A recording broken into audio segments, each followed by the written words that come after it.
Hello, my name is Kurt, and today I'll be making a quick video talking about watches, watch collecting, and just how people nowadays perceive watches in general. Because through my own personal experience and through my own personal observations, I have found that people don't really pay attention to watches that much anymore in modern times. I'd say up until the 90s, late 90s, maybe early 2000s, watches were considered a very prestigious symbol of status, symbol of wealth, symbol of success.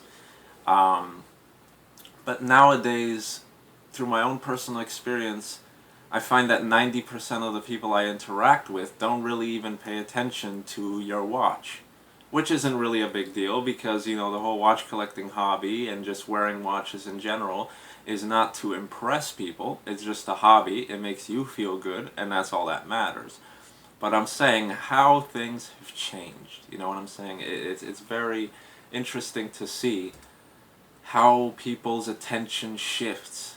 There's a lot of newer people, younger people, that don't even know what Rolex is, you know? So if I was wearing a Rolex, 90% of the time, people wouldn't even know I was wearing a Rolex, and they wouldn't care, they wouldn't notice, and it would just be invisible. Whereas in earlier times, people observed that more closely. They saw a person wearing a Rolex, then they knew, oh, okay, this is sort of a person that's on the higher echelon of the financial ladder, the social ladder, what have you.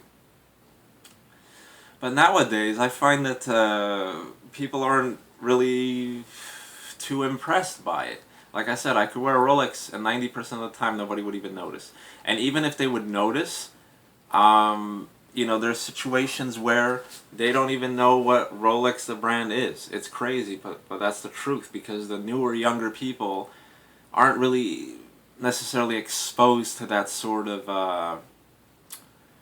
scene, you know.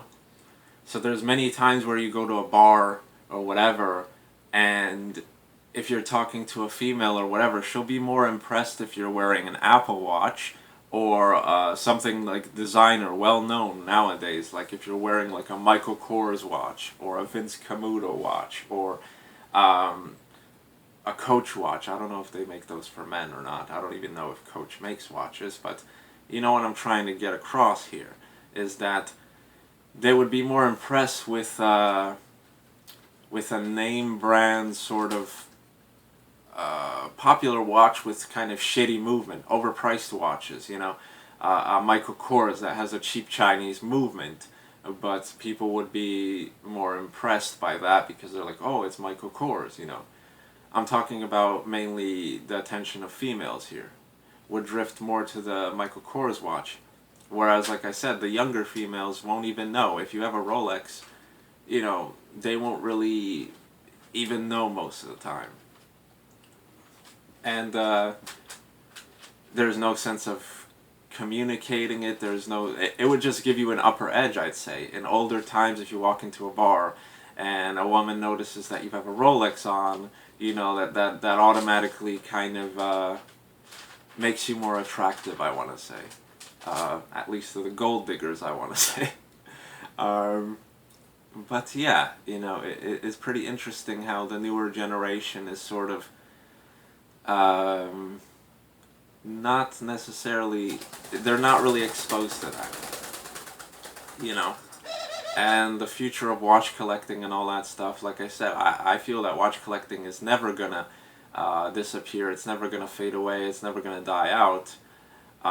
Watch collecting will always be a hobby, and there will be people that are really into it.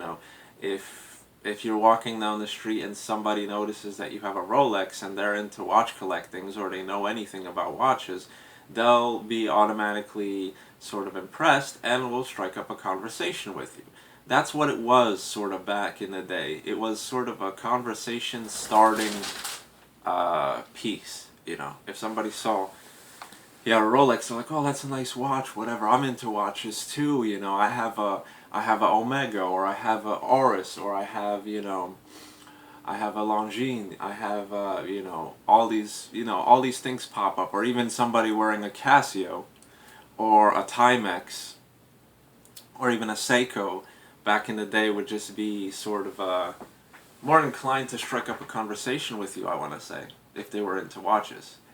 But even if they weren't into watches, they would observe you and see you in a different light, because you're wearing a Rolex, they're wearing a Casio, so they already know, you know, you care about those things and what so forth and whatnot.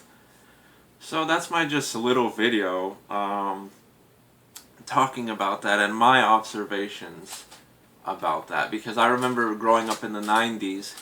I remember watches were very prominent. I remember seeing commercials on billboards. I remember seeing commercials on TV and magazines and all that stuff.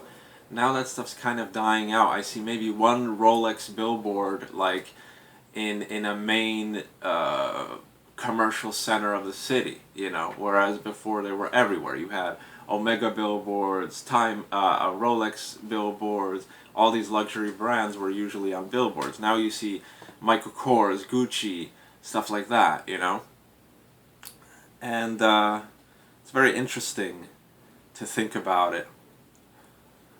And like I said, it's funny to me that somebody would be impressed more with a Michael Kors watch than a Rolex Daytona or something like that,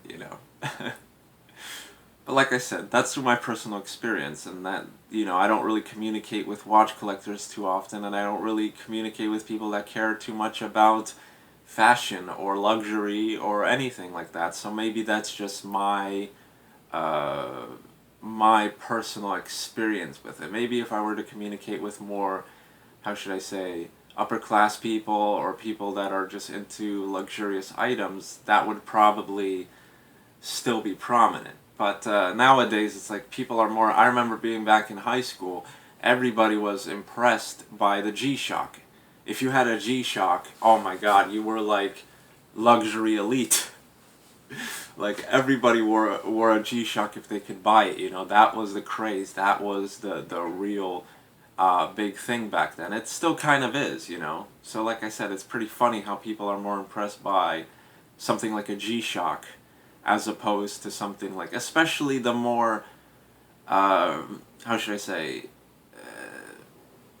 the lesser known brands. Like Omega isn't as prominent as Rolex ever was, you know what I'm saying? Like a majority of people do know what a Rolex is, whereas a majority of people do not know necessarily what an Omega is, unless they're into luxury, unless, they're into that type of stuff. But it's pretty funny how you could be more noticeable wearing a G-Shock than wearing an Omega Speedmaster or something like that nowadays. It's pretty funny. But like I said, the hobby is for your own personal enjoyment, for your own personal entertainment. It's how you feel, it's what you enjoy, and it's what you love. And it's always been that way. The little status symbol thing has just been sort of a little icing on the cake, has been a little added side benefit. It was never the main thing. Even back in the day when you bought a Rolex, you bought it because you wanted it and it made you feel a certain way and whatever. And that goes with anything. Like I say, I'm not bashing it. If you buy a Michael Kors watch or if you buy a G-Shock and that makes you feel really good, then do it by all means. Especially in the watch collecting field, I don't see anything wrong with wearing a G-Shock one day and then wearing Omega another day, or wearing a G-Shock to the gym and wearing an Omega when you're out of the gym and stuff like that. I don't see anything wrong with the versatility of watches. What I'm just trying to get across here is just a funny observation, that people are more impressed with swatches and G-Shocks and sort of designer like Diesel or Fossil or what's the other kind of store brand, like things you could get in Macy's or something. I'm trying to think. It's mainly Diesel, Fossil for men, Michael Kors, I don't know if Michael Kors does things for men, but I know women, like if you see, if a girl buys a Michael Kors watch, it makes her feel like she's wearing a Rolex. But coming from a watch collector like myself, if I noticed a girl wearing a Michael Kors, I really wouldn't be too impressed about it. I would just think, oh yeah, you know, she bought an overpriced watch with Chinese movement, because, you know, it's just a designer brand, you know, it's overpriced. And I would obviously recommend a Rolex or something if she wanted to get into the higher luxury. But like I said, if I saw a woman wearing, or especially a younger woman, wearing a Rolex watch today, like in today's society, I would be really impressed, because that would kind of tell me a thing or two. It's like, wow, you know, she actually pays attention to her watches and true luxury and stuff like that. You know what I'm saying? So that's just how it is, you know? Not trying to bash anything, not trying to downplay any brands here or anything like that. Just my observation. People are straying away from the whole status symbol watch thing, and people are paying more attention to, I want to say, to clothes and to the gadgets you have. If you have a new iPhone, that's more impressive than having, you know, a Rolex in today's society, I want to say. If you're wearing, you know, I don't know, Louis Vuitton designer suit or a shirt, and it shows a brand, that's kind of more appealing to people than I'd say a Rolex, you know? So that's how it is. Like I said, people are more impressed if you have an Apple Watch, if you have, you know, the newest, latest gadgets. It's always kind of been that way. You know, like I said, I remember back in the day, you know, when the first iPods kind of came out, MP3 players, whatever, you'd had people with like the lower tier, just regular MP3 players that did the same exact thing as an Apple iPod, but the people with the Apple iPod were perceived as more, I don't want to say trendy, but they have enough money for that, you know, and iPods were always a ticket for theft, you know. When you had an iPod, people always wanted to steal that, you know, from you ASAP, because it went for good value. Nowadays, iPods really aren't worth as much as they were back in the day, so people really don't give a shit. See, it's become like a trend. When it was sort of new, when it was sort of just coming out, it was like $300 or $400 for a standard iPod, and everybody wanted to get it. You know what I'm saying? Now, if you have an iPod, you can get one for $50. You know, like, it doesn't really matter too much. You know, people are not impressed if you have an iPod anymore, because everybody has an iPod. You know what I'm saying? But I believe in cherishing luxury and keeping it alive. You know. So like I said, if I had a Rolex myself, I would wear it just for myself. And on the other hand, that's a little bit better, because a lot of people don't really pay attention, even thieves. Like, back in the day, you were a target to thieves if they noticed that you have a Rolex watch. Now thieves don't really pay too much attention to watches anymore. They won't really even notice that you have a Rolex most of the time. Don't notice the clothes you're wearing first, the shoes you have, the gadgets and devices you may be using, and they'll go for that. You know what I'm saying? So, just my little ramble here, my little observations. I hope you guys enjoyed it. Maybe you've noticed the same things in your personal life, especially the younger people, you know. You know, if you're in your 18s, if you're in your 20s, whatever, like, if you're into luxury items and if you're into watch collecting, you probably notice this a lot. Even if you hang out with friends or whatever and they're not aware of luxury items, you know, they won't really notice too much, you know. Whereas back in the day, if you had a group of friends and then all of a sudden you're like, hey, I got a Rolex, everybody would be like, oh my god, like, that's fantastic, blah, blah, blah, blah, blah, even if they didn't know anything about watch collecting or watches in general, you know. But that's it. I think maybe it'll progress if Rolex and Omega and all these luxury brands do more advertising towards a younger group of people, because I think their primary market right now is just kind of older people that grew up with that status symbol in their minds. You know, nowadays the youth isn't really exposed to such advertising. If you take like a 10-year-old kid, most likely he won't know what a Rolex is. But if you did that 30 years ago or 40 years ago, a 10-year-old kid most likely knew what a Rolex was. You know, like it's something that was impressive. You know. Anyway, take care, people. Enjoy. Oh, quick wristwatch check at the end. Wearing my Longines 14 karat rose gold manual movement watch. Excellent. Awesome. Is accurate. Keeps time. I wind it once a day.